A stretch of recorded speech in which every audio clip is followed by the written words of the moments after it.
जो वास्तविक खुशी है वो हर इंसान का अधिकार है और वो अधिकार ईश्वर ने दिया है।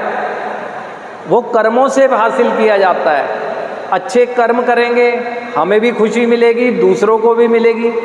और ये जीवन में खुशी के लिए तो आए हैं, वो तो हमें आशीर्वाद ही ये दे के बैठता है कि हम खुश रहें।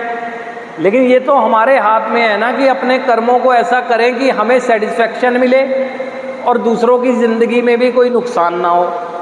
तो तब तो ये आप समझें कि आप ईश्वरीय इच्छा का अनुसरण कर रहे हैं, क्योंकि ईश्वर तो यही चाहता है कि आप ऐसा कर्म करें जिससे कि आपको भी संतुष्टि मिले, खुशी मिले और दूसरों को भी मिले। लेकिन अभी नहीं थी वो पास्ट में सेल्फ सेंटर्डनेस होने की वजह से, हमारा स्वभाव आत्म केंद्रित होने की वजह से केवल सिंगल ट्रैक थे, मैं और मैं, मुझे चाहिए, अभी चाहिए और यही चाहिए, ये वाली थिंकिंग थी हमारी। इस थिंकिंग में तो आप ही को केवल संतुष्टि भी कहाँ मिल रही थी, केवल एक इच्छा पूरी हो जा रही थी, क्षणिक सेटिस्फैक्शन, दूसरी इच्छा आ जा रही थी। तो अब उन इच्छाओं का त्याग करके आपको ज़रूरतों पर ध्यान देना चाहिए कि मेरी ज़िंदगी के लिए अहमियत किस चीज़ की है। क्या मेरे उस व्यवहार को पुनः दोहराने की ज़रूरत है जो मेरे से अजीज से भी दूर कर देता है। हम अपने व्यवहारों की वजह से तो अपनों से भी दूर हुए हैं। अपनों से तो दूर बाद की चीज़ है, अपने आप से ही दूर हो गए हम।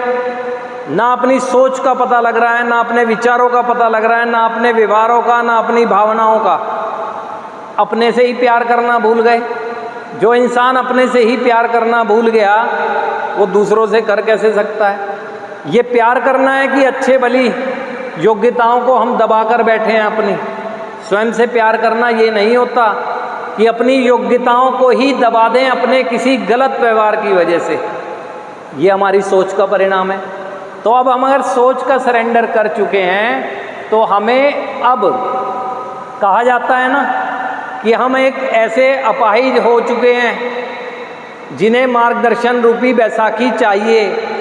शरीर तो हमारा हष्ट-पुष्ट है, लेकिन शरीर को चलाने वाला तो दिमाग, वो तो विकलांग हो चुका है। ये जब तक नहीं चलता जब तक अपने उस व्यवहार को ना दोहरा दें जो हम करते हुए यहाँ तक पहुँचे हैं। इसीलिए मार्गदर्शन चाहिए इसे, ताकि ये चले और हम चलें, है ना। हमें मार्गदर्शन लेना होगा। हमें पुनः अपने माता पिता की उंगली पकड़कर छोटे बच्चे की तरह सरवाइव करने के लिए चलना ही पड़ेगा पहले मार्गदर्शन पे, है ना। धीरे धीरे चलेंगे चलेंगे चलेंगे, मजबूत होंगे फिर भागेंगे। ये कोई है कि